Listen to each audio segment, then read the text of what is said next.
Hey, it's your buddy Peace and Harmony with you here today. We are focusing in on the role of guilt in narcissistic relationships and how that is used as a defense mechanism to protect a narcissist from really being able to connect with other people. The role of guilt is the experience of feeling like you have done something wrong. You have made a violation. You have made a misjudgment. You are in the wrong. You are in the dunce seat. You are in the hot seat. Fingers are pointing at you, and it's not in a good way. It's a dissension from reality. It's the feeling really of being constantly on trial.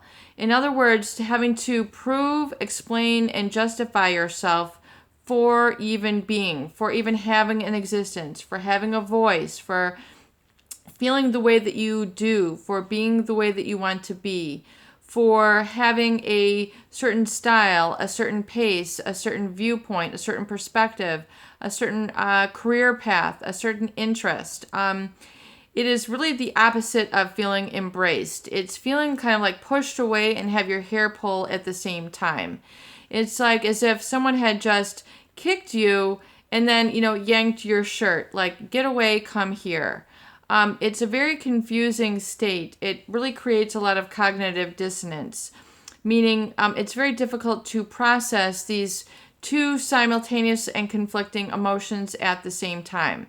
In other words, it's saying that I know better than you, listen to me, but look how, stupid, inferior, dumb you are. You are not good enough. You are not enough. And that becomes really at a core of the you, which is really the seat of the soul.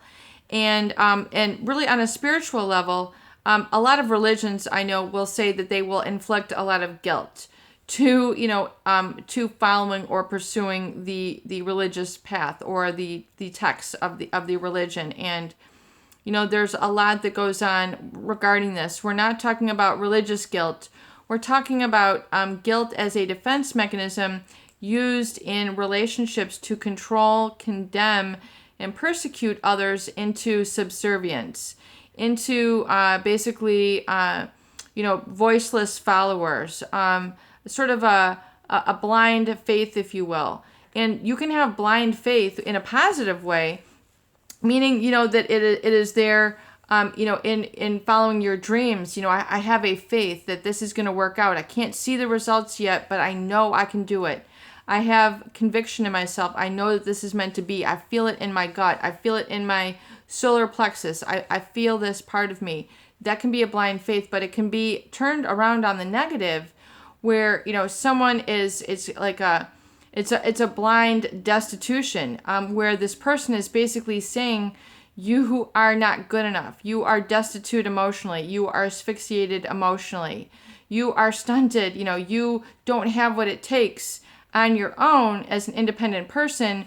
You need me to tell you how to behave, and you're controlled and trauma bonded, attached to me through this cord of guilt, through this emotional tugging of guilt. So it is a control mechanism, emotional manipulation mechanism.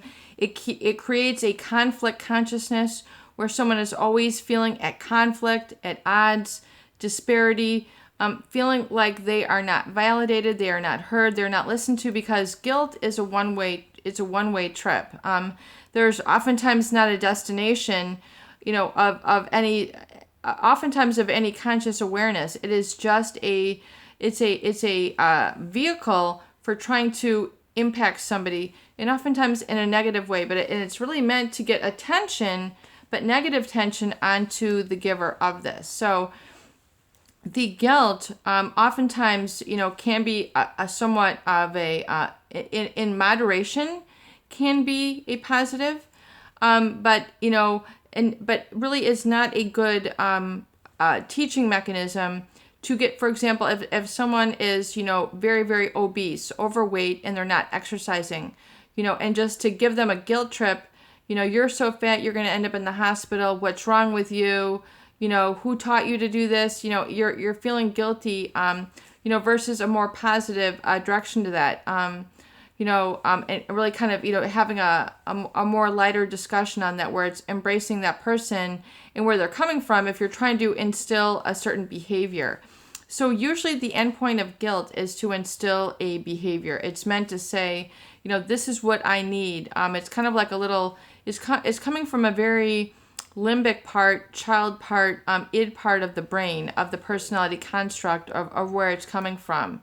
I would say versus the super ego, which is the high moral standing, because really when you talk about high moral standing, there's an empathy there, there's a integrity, there's an ethics, and I don't see a lot of ethics in guilt. And fear can be a great motivator versus love, but you have to really look at, you can ask yourself, when was I motivated by love to achieve something, and when was I motivated by fear to do something? And look at the end result and ask yourself. It's a very personal experience.